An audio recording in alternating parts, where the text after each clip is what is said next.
Baik, saudaraku, di sini di markas MPS saya kedatangan tamu dari beberapa daerah.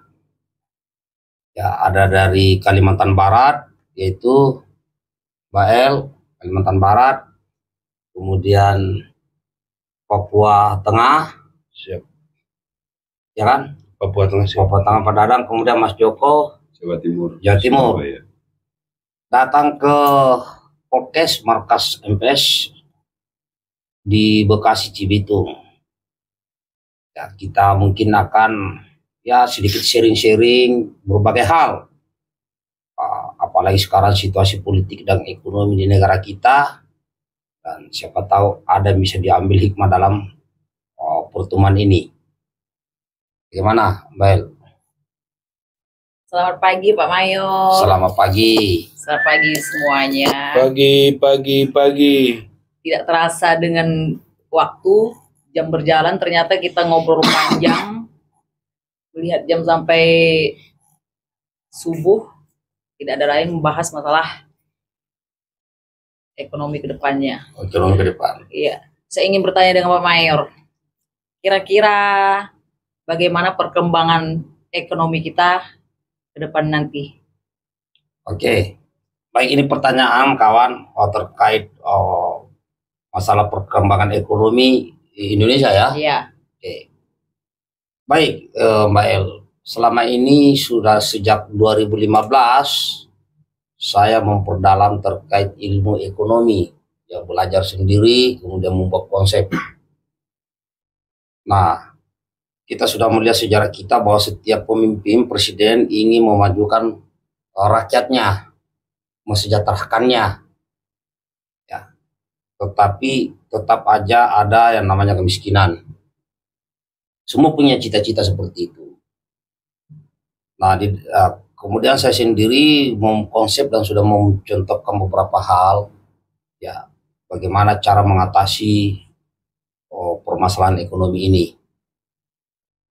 Kalau kita mengikuti yang sekarang Pak Prabowo berbicara terkait ekonomi, ya konsep Pak Prabowo, kalau itu berjalan dengan baik maka kita ekonomi akan meningkat, ya secara perlahan.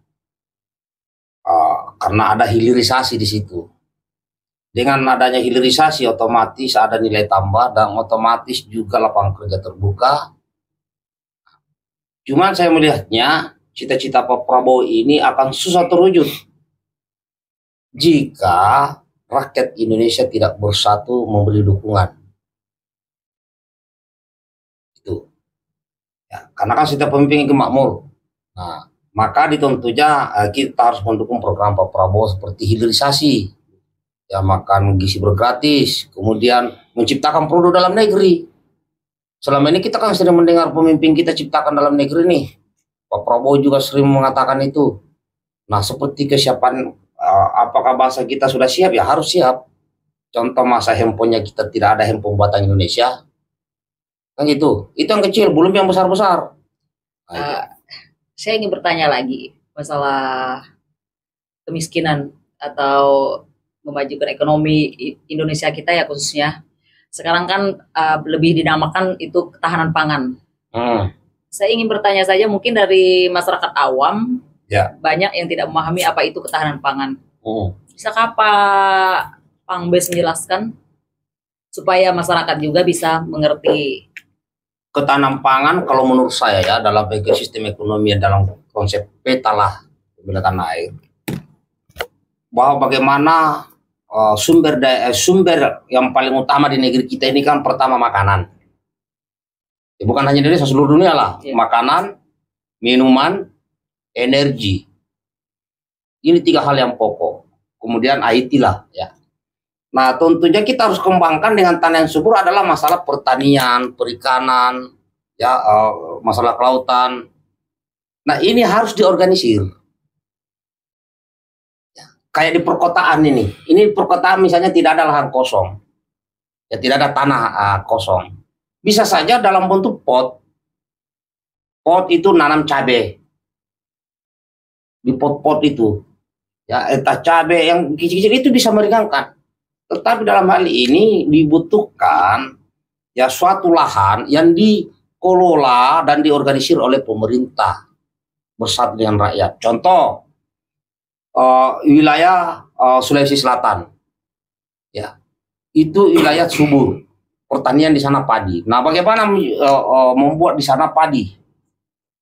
Jadi dipetakan jagung di mana, nah, sesuai dengan sumber daya alamnya. Itu akan mengangkat termasuk hewan, misalnya di kabupaten saya di Pontok kuda, di Bima kuda, di tempat lain mungkin kerbau, sapi, itu harus dikembangkan.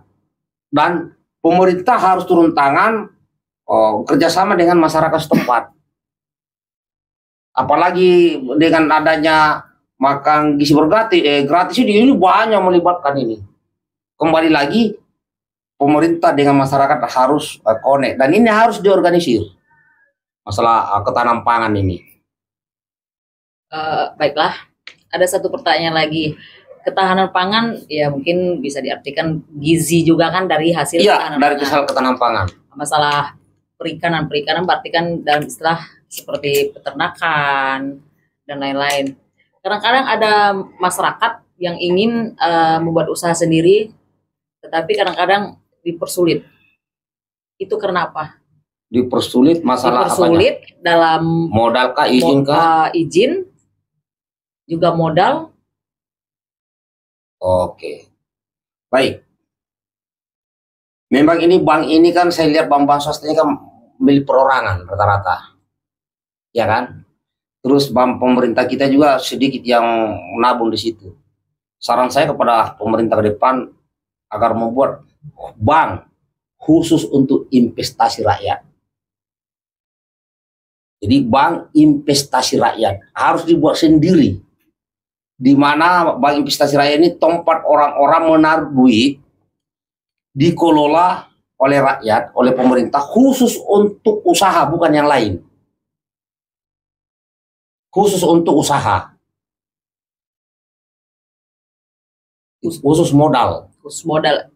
Bisa dikatakan kita bisa membuat istilahnya ada ide lah ini. Ya, karena gini Mbak, biasanya orang ngasih modal setelah bank ini takut modal itu tidak jalan. Maka orang yang mau membangun usaha itu harus diikuti oleh pemerintah, harus meyakinkan bahwa produk dia itu laku, harus dibantu oleh pemerintah.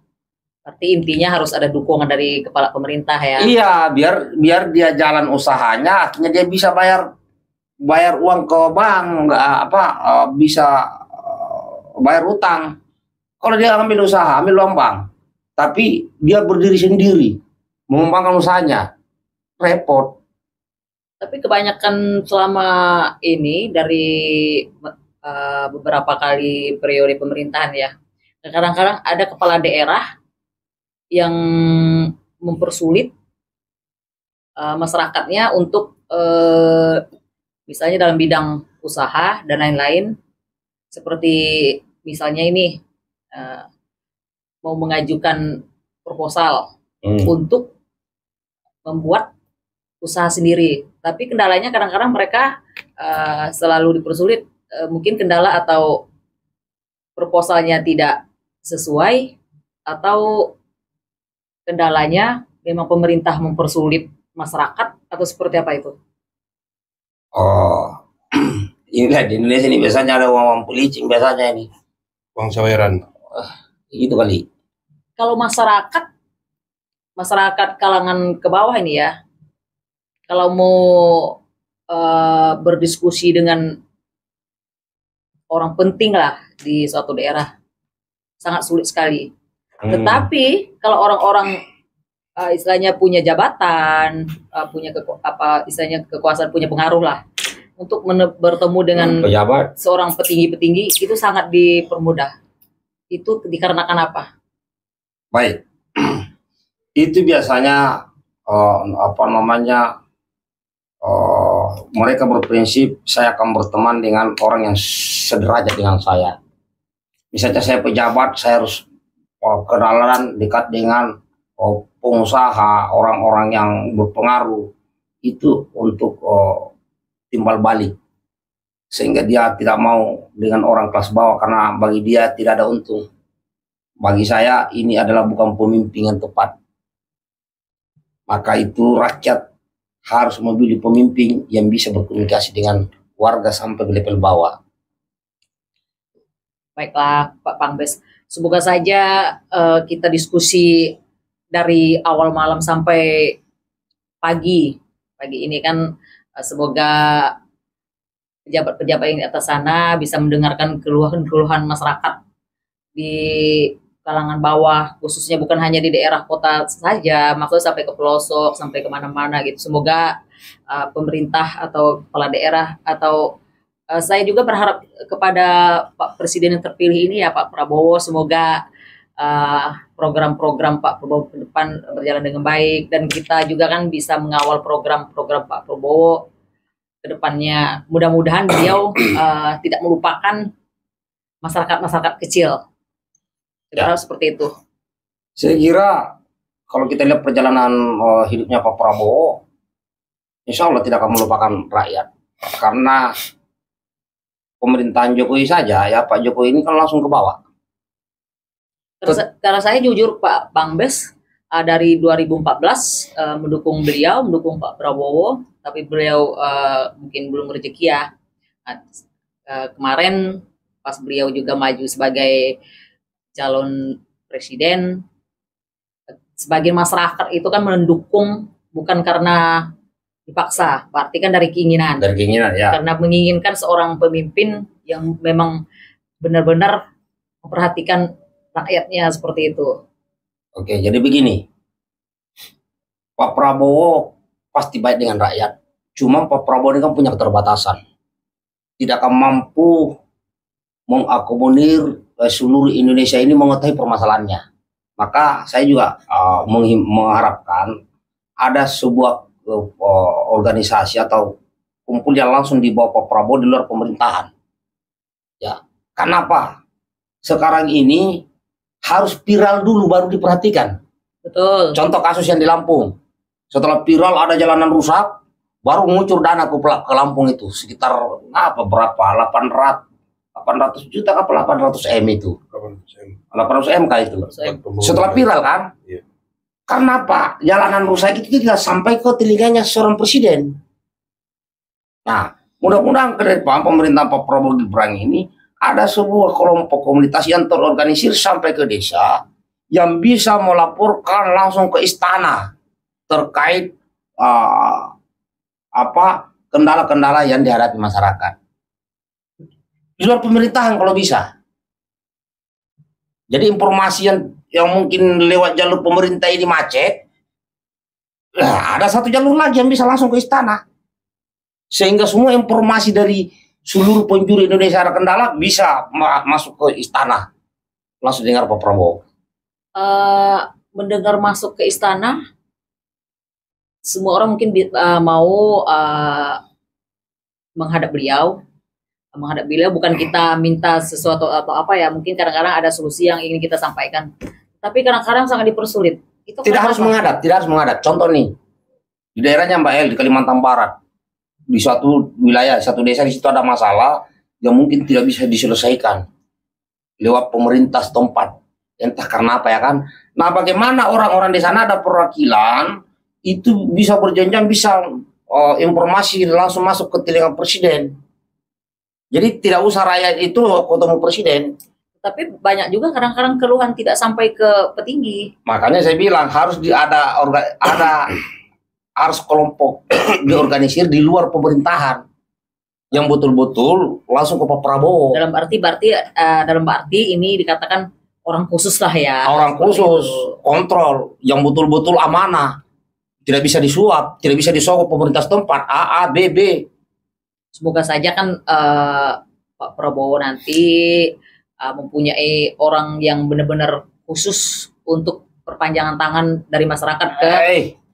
Kalau saya ditunjuk Pak Prabowo itu sebagai mata telinga, organisasi sampai desa, jarum jatuh di desa mana pun, kuyakinkan terdengar di istana. Kalau saya, mudah-mudahan nggak ada yang bisa saya suap di negeri, nggak ada kalau saya ya. Pangbes bisa ditunjuk Siapa tahu Pak Iya. Prabowo bilang ya kan, Kita berdoa kita saja. bentuk organisasi luar ini yang mata telinga saya di luar, oh saya siap. Soalnya kan selama saya kita lah ya, bukan hanya saya, khususnya kita dari MPS berjuang untuk apa, membantu Pak Prabowo bagaimana cara supaya Pak Prabowo menang, berarti kan Iya. karena kita mendengar program-program beliau gitu kan. Banyak sekarang saya mendengar dan melihat Pak Pangbes organisasi-organisasi yang bersaing untuk membentuk suatu Dukungan. kelompok lah, misalnya satu kelompok dengan alasan pasti di dalam situ apa nih, kita mengawal program Pak Prabowo khususnya untuk ketahanan pangan, khususnya untuk gizi. Oh, mereka mendirikan suatu organisasi gitu ya? Iya. Setelah Pilpres ini ya? Setelah Pilpres banyak Biasa yang itu, bermunculan. biasa. Setelah Pak Prabowo jadi presiden, ya kan, semua merapat, yang berjuang, yang tidak berjuang juga merapat, merasa berjuang, biasa itu. Tapi yakinlah Pak Ada Prabowo satu yang bisa menilai mau saya orang. tanyakan Pak Pangbes. Apakah wajib suatu organisasi itu mempunyai legalitas? Tidak wajib. Yang membedakan legalitas dengan non legalitas. Kalau dia punya legalitas, dia dapat bantuan dari pemerintah, mudah. Yang tidak berlegal, yang tidak mau membuat legalitas, berarti kan dia tidak dapat dukungan dari pemerintah. Tetapi banyak selama ini kita membuat organisasi yang tanpa legalitas, tetapi kita lebih banyak terjun ke masyarakat atau lebih dengan perbuatan sosial lah ya. Ya. Tetapi juga kadang-kadang kurang perhatian juga. Itu Ya. atas inisiatif dari kita sendiri. Karena sih. tidak ada legalitas. Karena misalnya ada suatu organisasi berlegalitas, itu terdaftar di negara. Jadi ada pertanggungjawaban. Karena organisasi yang berlegalitas, ada pertanggungjawaban anggaran dasarnya. Kadang-kadang kalau kita membuat legalitas juga sebuah organisasi selalu dipersulit. Apakah memang dipersulit atau memang prosedurnya harus melewati misalnya si A, si B atau si C? Sebenarnya, Bagaimana itu saja caranya? sebenarnya mudah saja. Kan sekarang kamu di tengah organisasi cukup berapa orang, ada KTP, ada NPWP, daftar udah jadi sebenarnya. Tapi ada selama kita ini ya bergabung di organisasi adalah misalnya kan dengan tujuan kita ini untuk mengawal program Pak Prabowo. Tetapi dengan kita bergabung di situ udah beberapa bulan tidak ada itu legalitasnya. Itu bukan buatan Pak Prabowo, itu enggak, itu inisiatif perorangan dan per kelompok. Berarti hanya untuk kepentingan Iya, individu pribadi ya. Yang saya harapkan begini, sekarang ini kan apa-apa yang viral itu yang biasanya mendapat perhatian. Ya mudah-mudahan ke depan, ya harapan saya di luar pemerintahan itu ada dibentuk khusus oleh Pak Prabowo untuk mengontrol semua kebijakan-kebijakan itu yang memang dia itu anti suap, anti korupsi. Sekarang ini kalaupun ada kontrol sosial, kalau dikasih di daerah dikasih duit biasanya melemah. Tetapi kan khusus saya dengan tim-tim di Kalbar, kita mendukung Pak Prabowo itu kan karena atas istilahnya arahan Pak Mayor. Tetapi dalam hal ini apakah Pak Mayor nanti akan mendapat perhatian atau tidak? Bagaimana gitu kan, misalnya ini ada organisasi MPS, lebih kita menyebutnya bukan organisasi sih, lebih ke komunitas saja ya Pak Mayor. Selama kita mendukung Pak Prabowo, kita membuat organisasi, membesarkan komunitas kita sampai ke daerah-daerah, kira-kira ada kontribusi nggak Pak Mayor? Jadi begini, sebenarnya dalam komunitas MPS ini kan kita tidak berharap kontribusi dari Pak Prabowo. Iya. Intinya kita mendukung Pak Prabowo itu karena cita-cita beliau untuk seluruh rakyat Indonesia, termasuk komunitas MPS di dalamnya. Ya, makanya kita mendukung beliau, kita berorganisir. Nah, di saat sekarang kan beliau sudah jadi presiden. Ya. Nah, bagaimana caranya kita di bawah ini? Ada kendala, ya, baik di daerah, contoh lapangan kerja susah, mungkin cari hidup susah. Nah, bagaimana kontribusi kita, bagaimana informasi ini bisa sampai ke presiden? Iya, maksud saya kan seperti itu Pak Pambes. Semoga nanti setelah beliau dilantik dan menjabat menjadi presiden, kedepannya perekonomian dan pendapatan masyarakat lebih baik daripada sebelumnya. Ya. Saya berharap Pak Mayor semoga nanti juga tidak akan dipersulit ya masalah kita mau misalnya kita ini mau mengadakan mendirikan usaha. Biasanya kan kita kalau mau mendirikan usaha dalam arti bidang komunitas ini, kadang-kadang ada yang membatasi atau melarang bahwa ini melanggar hukum atau melanggar aturan. Contohnya misalnya kita ada komunitas nih, memang kita tidak ada legalitas, gitu kan? Oh ya paham. Jadi gini, khusus komunitas MPS yang dibahas ini ya. Iya. Tidak perlu komunitas ini membangun sebuah usaha atas nama komunitas. Tidak perlu.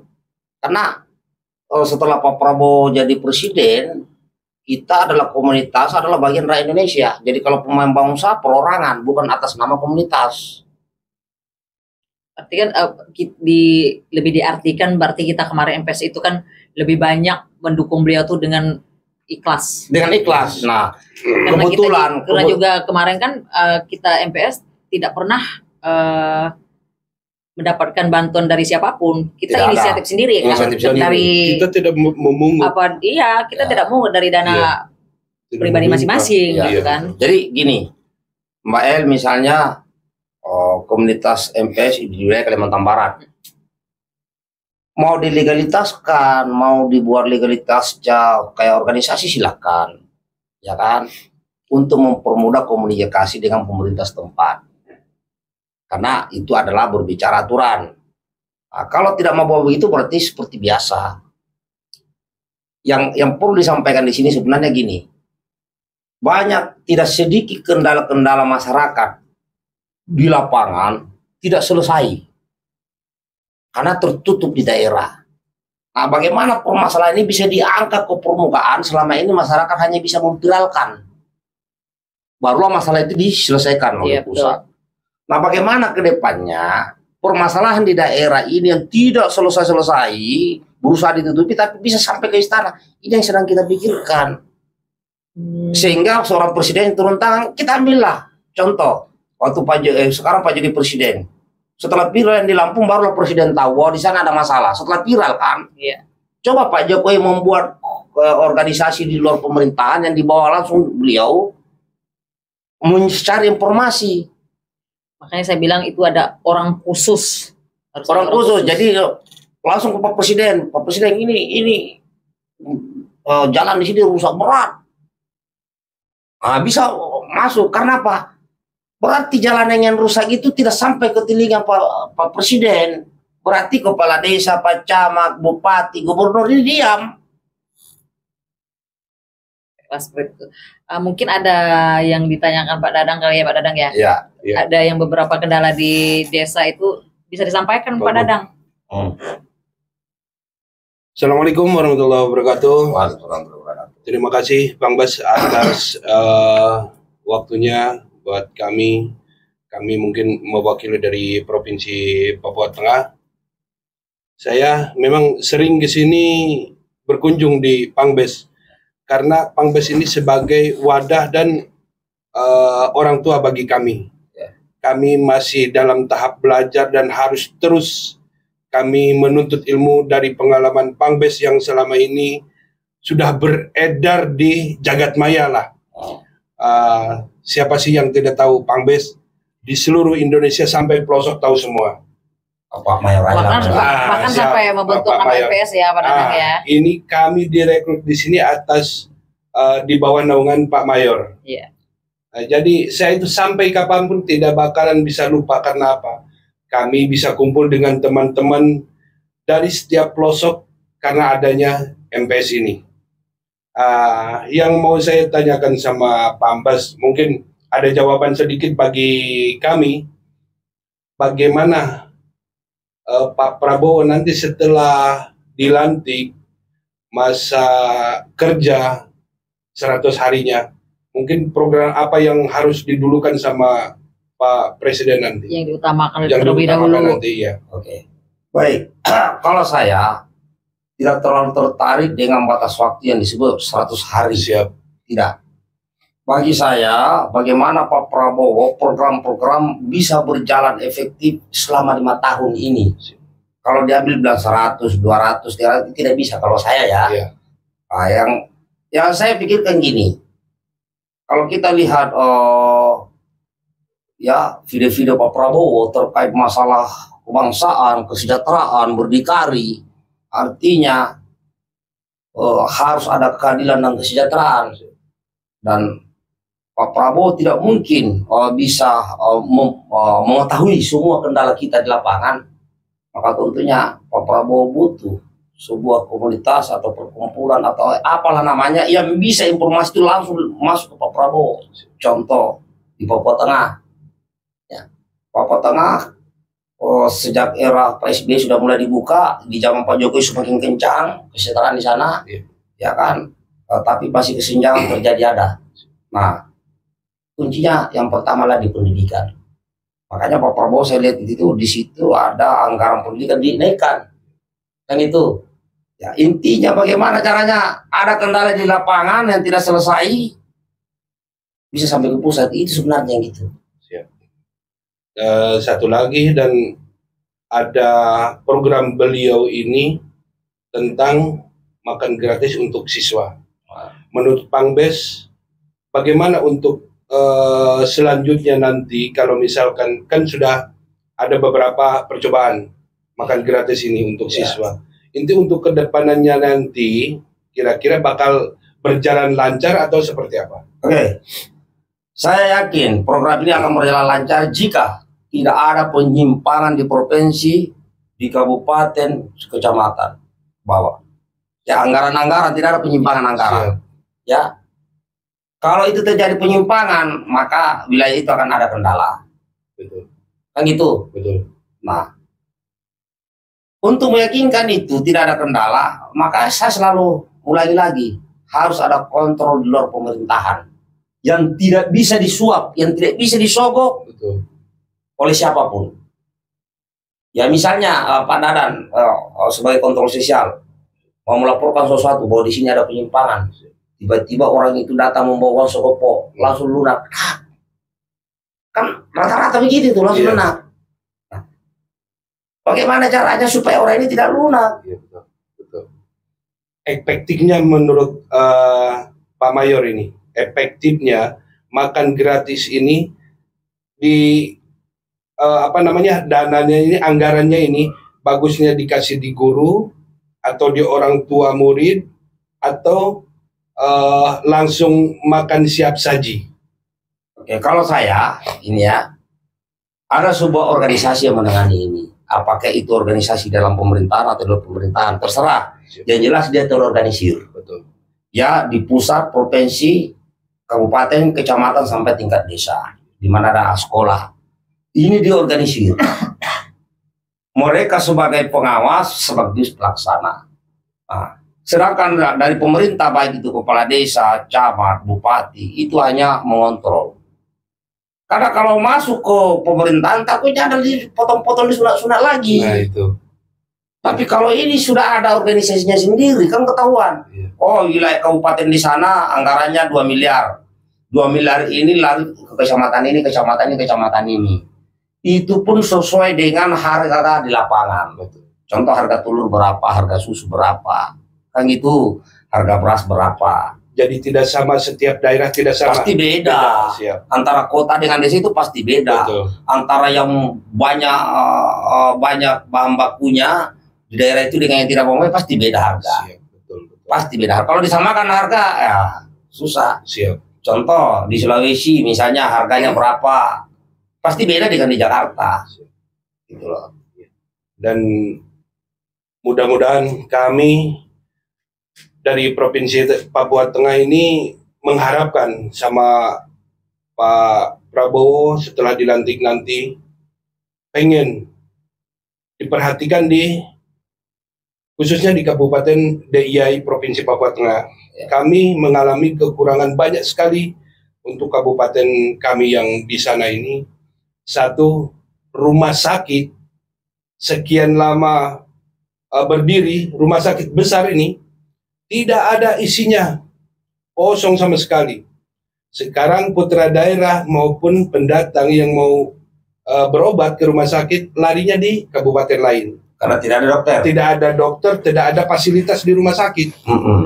Nah, jadi pemasukan untuk Pemda di Kabupaten Daya itu selalu lari ke kabupaten lain. Yang kedua, pendidikan sangat minim sekali. Kami pengen diperhatikan lagi. Satu, rumah sakit, kesehatan. Kedua, pendidikan. Ketiga, air bersih. Yang satu lagi, yang faktor utama untuk keamanan di sana. Karena apa? Masyarakat enak lagi mencari keamanannya, tidak stabil.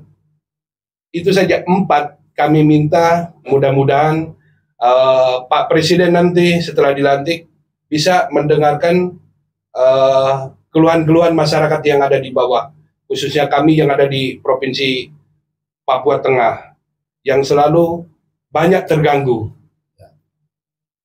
Apalagi kan terlalu berat ngefans sama Pak Prabowo atau mencintai beliau supaya menjadi presiden ya. Iya. Sampai mobil saja menggendong Pak Prabowo ya. Nah, itu. Kami tidak ada berhenti mulai dari tahun 2014 sampai sekarang. Betul kata Pak Prabowo, jatuh bangun.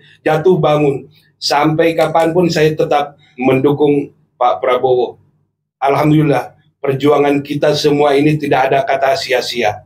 Terbukti, biarpun orang gesek kiri kanan menjatuhkan nama baiknya Pak Prabowo, tapi saya salut. Beliau pengen mengabdikan masa baktinya buat masyarakat Indonesia. Jadi kuncinya gini, kalau kita selalu simak video-video Pak Prabowo, beliau itu paling benci yang namanya koruptor. Ya. Paling benci yang namanya yang mengambil hak-hak rakyat. Kan itu. Yeah. Makanya saya kalau bisa saya sarankan, ya kembali lagi saya ulangi, bentuklah sebuah komunitas di luar pemerintahan yang tidak mudah disuap, yang tidak mudah disogok di daerah-daerah untuk melaporkan situasi. Berarti setiap provinsi kabupaten harus ada orang khusus satu atau 2, tapi memang benar-benar orang yang mau mengawal program beliau dan menyampaikan yang tidak bisa disuap, yang tidak bisa disuap ya. Ini seperti, tapi kembali lagi Pak Pangbes, masalah yang tidak bisa disuap tidak lari juga dari hal-hal seperti itu. Bagaimana cara menghindarinya? Ya memang Pak Pangbes bilang harus ada seseorang yang khusus. Cara menghindarinya? Iya. Buat undang-undang perampasan harta para koruptor. Selesai. Miskinkan dia. Perampasan harta para koruptor. Yakin ini bisa, walaupun tidak bisa menghapus korupsi 100%, ya, ini bisa mengurangi korupsi di negeri ini. Betul. Kalau perampasan aset kepada para koruptor menjadi sebuah efek jerah lah. Miskinkan dia, para koruptor ini harus undang-undang. Iya. Jadi koruptor itu sekarang misalkan yang jadi masalah, Pak Jokowi udah mau mengeluarkan, Pak Mahfud MD, tapi di DPR RI nggak mau. Betul. Makanya bingung juga ini aturannya seperti apa, gitu loh. Makanya itu lebih ke efek jerah, tapi dengan cara yang seperti apa? Ya bisa juga dengan undang-undang. Undang-undang, kalau undang-undang keluar, masyarakat jadi pengawas. Iya. Semoga saja Pak Prabowo bisa menjadikan kita sebagai pengawas ya. Amin. Perwakilan dari MPS yang dibangun oleh Pak Mayor Purnaman Saleh. Iya. Saya dari dulu itu paling benci namanya koruptor. Bukan berarti itu ya Pak Pangbes ya. Bukan berarti MPS itu Mayor Purnaman Saleh ya. Itu militan Pak Prabowo Subianto. Iya. Semoga aja kita ada perwakilan ini sungguh luar biasa. Buat perjuangannya jatuh bangun dihina apa tetap maju karena punya keyakinan di situ. Jadi apa yang dicakap Pak Prabowo itu bukan hanya di bibir. Iya. Jadi untuk mengetahui bahwa kata-kata seseorang itu berasal dari hatinya, itu pasti berenergi keluarnya, bersemangat. Kenapa? Itu memang dari dalam hatinya, tidak bisa dipendam. Dari lubuk. Tapi kalau yang cuma manis-manis lewat mulut begini-begini, ada orang yang manis-manis di mulutnya, itu biasanya landai, itu bukan dari hatinya. Iya, betul. Tapi kalau Pak Prabowo bersih dari hatinya begini, makanya setiap kalimat-kalimat Pak Prabowo itu selalu berenergi, bersemangat, karena itu dari hatinya. Nah, cuma Pak Prabowo ini butuh orang-orang yang memang tidak bisa disuap, tidak bisa disogok oleh siapapun. Tetapi membutuhkan orang-orang, semoga saja ada perwakilan dari MPS di setiap daerah untuk menjadi orang khusus, bukan staf khusus atau lagi khusus ya. Saya sendiri orang juga khusus. tidak yakin. Tetapi saya rasa Pak Bang Bes kalau menjadi orang khusus itu apakah harus dari pejabat atau masyarakat biasa? Kalau bisa jangan pejabat, karena orang-orang khusus kan mata-matai pejabat di daerah. Kalau dari pejabatnya, ya kan? Iya, betul. Kalau bisa di luar pejabat. Di luar pejabat. Tapi kalau kita perwakilan MPS ini orang biasa, orang awam ya, kita bisa menangkap pejabat. Nggak usah ditangkap, buat laporan aja. Iya, termasuk aja melaporkan. Tapi nanti berikan akses misalnya Mbak El. Tapi yang pilot ya, bukti yang pilot. Mbak El ini di provinsi misalnya harus diberikan akses untuk bisa masuk melihat anggaran. Kemana aja ini diberikan akses itu biar tidak muncul fitnah. Iya. Tapi jangan sampai udah tahu kekurangannya di dalam, Mbak El udah dikasih uang 1 kartu Super Mie langsung melempem. Langsung diam kan? Iya. Tidak begitu. Kita buktikan itu kalau misalkan ada koruptor, kita tidak usah tangkap dia. Enggak usah. Cukup kita bikin laporan saja. Oke, sampaikan ke setempat ya, baik itu di Polda kah apa di KPK kah. Ya kan laporannya ke situ lah, jangan langsung ke presiden. Iya. Tapi kalau di sini juga buntu. Baru presiden. Harus kita labrak ya. Rak. Bagaimana caranya? Ini uang rakyat ini, kita ngapain? Ini uang untuk makan gratis, kalian sunat-sunat lagi, kalian potong-potong lagi. Ya, terima kasih Bang Bes. Mungkin itu saja dari saya. Mulai hari ini jangan lagi disebut Bang Bes karena Bang Bes itu paling besar hanya satu, Jenderal Sudirman. Tapi ada lagi, Bang Bes ini apa? Untuk peta satu komando. Udah aku tanu aja, ketua umum aja. Siap. Karena panglima besar cuma satu, Jenderal Sudirman. Baru saya sadar itu. Siap. Jadi kita menghargai panglima besar Jenderal Sudirman. Jadi saya panglima kecilnya. Itu bukan Pangus berarti jenderal, bisa saja kan mengganti namanya, panggilan sehari-hari kan begitu kan? Karena berdirinya peta satu komando dan MPS juga di bawah naungan juga Pak Mayor. Saleh. Kalau berarti kita tidak boleh memanggil Pangbes, berarti kita juga tidak boleh memanggil Pak Mayor dong. Kalau begini, satu lagi nih, Pak Prabowo ini tidak pernah main-main dengan namanya koruptor. Ya, walaupun orang terdekatnya apa nggak mau main-main. Kenapa? Pak Prabowo murni memang di sisa hidupnya ini untuk rakyat. Jadi kalau ada yang main, habis itu, habis. Tapi Pak Prabowo butuh orang informan, ya kan? Ibaratnya istilahnya clandestine lah, intel harus punya, ya kan? Tidak harus dari TNI Polri, pada sipil bisa dilatih intel. Iya. Saya juga bisa melatih kalau cuma intel. Kita latih semuanya di sini jadi intel. Berarti boleh ini Pak Pangbes ini melatih anggota MPS menjadi intel, lebih dari intelijen. Bisa. Kenapa tidak? Ya kan, cuma kan jangan sampai disalahgunakan ilmu itu, jadi saya susah juga. Tidak sembarang ilmu itu kan ada sumpah.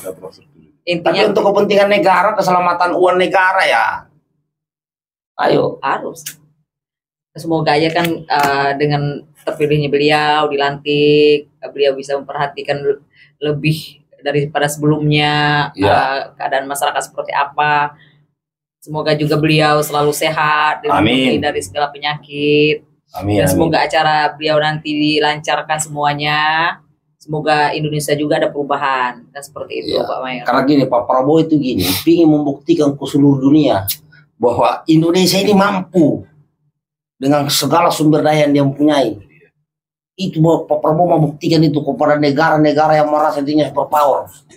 Itu loh. Makanya rakyat harus mendukung. Makanya kita harus mengorganisir diri kita bisa menjadi informannya Pak Prabowo. Iya.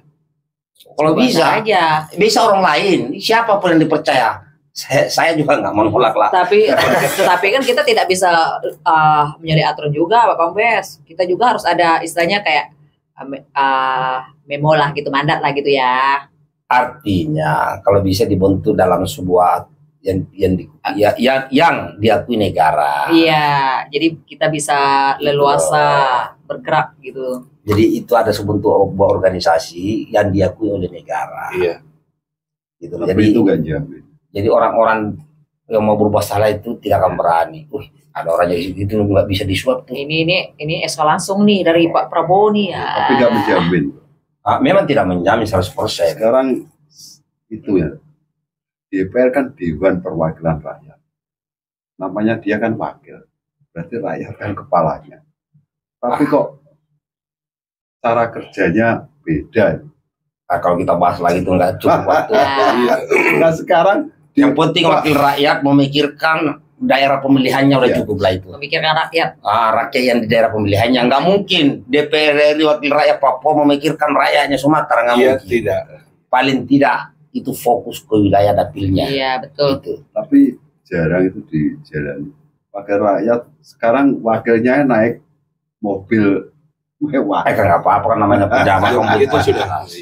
Ya kan? Sekali lagi kami mengucapkan banyak terima kasih sama Pak Mayor yang telah membimbing kami selama ini. Kami berjuang untuk bisa menjadi 01 Pak Prabowo, dan kita juga jangan sampai berhenti sampai sekarang ini. Ya. Kita harus tetap mengawal sampai nanti masa akhir jabatan Pak Prabowo nanti. Kita kawal terus program-programnya beliau. Kami mengucapkan buat Pangbes juga, harapan kami Pangbes beserta keluarga Bunda sehat selalu. Ya. Banyak rezekinya, makin jaya selalu. Amin. Dan kami juga mengucapkan kepada Pak Prabowo selamat menjalankan tugasnya mulai dari tanggal 20 bulan 10 mungkin setelah dilantik nanti. Ya, sehat selalu dan bisa membawa amanah buat warga Indonesia. Terima kasih Pangbes. Tanpa terkecuali. Ya, dan kemudian satu lagi kepada seluruh warga komunitas militan Prabowo Subianto dimanapun saudara berada, bahwa kita sebagai relawan ya, jangan berharap ada kontribusi dari Pak Prabowo karena kita ikut bagian andil di dalamnya.